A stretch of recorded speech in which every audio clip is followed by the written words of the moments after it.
What's up everyone, Trent here from the Fortress. I've just come from riding solo at the Incredibles 2 movie. Unfortunately Julia couldn't make it, so sucked into her, I got to see it. Anyway, it's been a 14-year long wait. Is it worth it? Is it incredible? Come in and find out. As always, welcome to the Fortress.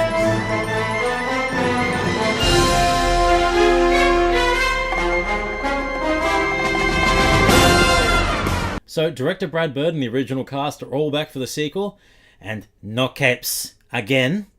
And it's just absolutely fantastic. It's been a 14-year-long wait. I have grown up immensely, and I'm still a big kid when I saw this. I was completely immersed in the plot and the story, the level of detail, just in the animation. Everything about this movie was incredible. But anyway, the plot I was kind of concerned with when I saw the trailers. I thought it was going to be taking a very I thought it was going to be an on-the-nose type of women can go out into the actual superhero business and make Elastigirl the forefront of the movie because of, you know, women's equality and all that.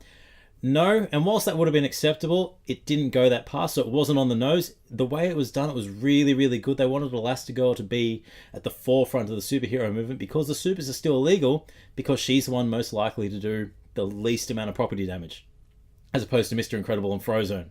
And there's a lot of battle sequences that we see, a lot of property damage when they're trying to stop the Underminer, aka Mole Man from Fantastic Four. And speaking of Fantastic Four, Fox, Marvel, whoever gets the rights to you, this is how it's done.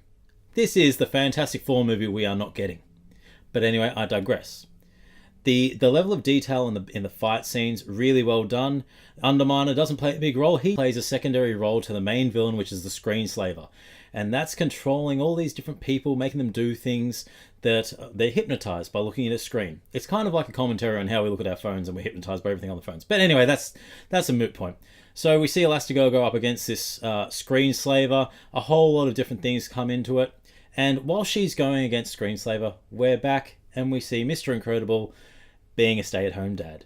And that, to me, that's where the heart of the movie really shone. Him interacting with Jack and Violet and Dash. It all really showed that it is quite difficult to raise kids, let alone those kids with powers.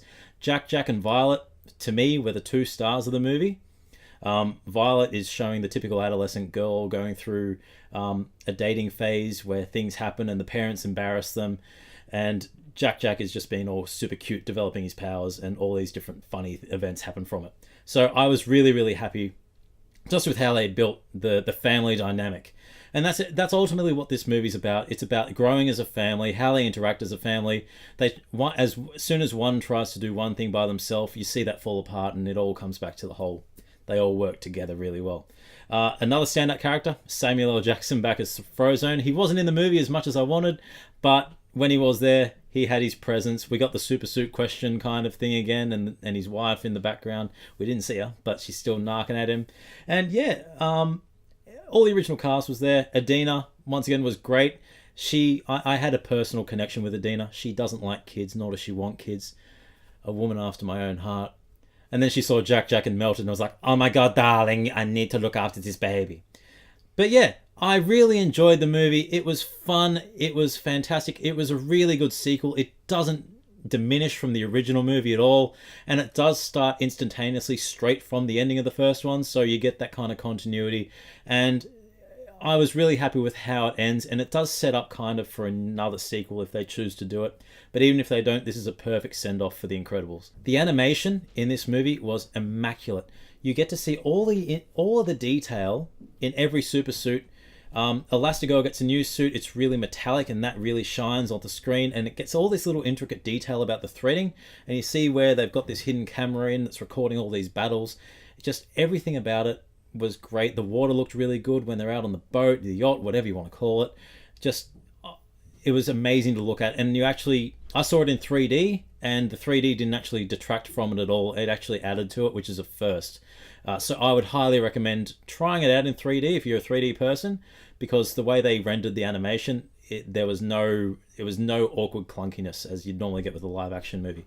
But yeah, animation, music was astounding again. You had a very much Bond-esque theme with the jazz trumpets and the brass section doing the do do do do do. I actually thought it might have been Archer at one point. But yeah, it was really fun.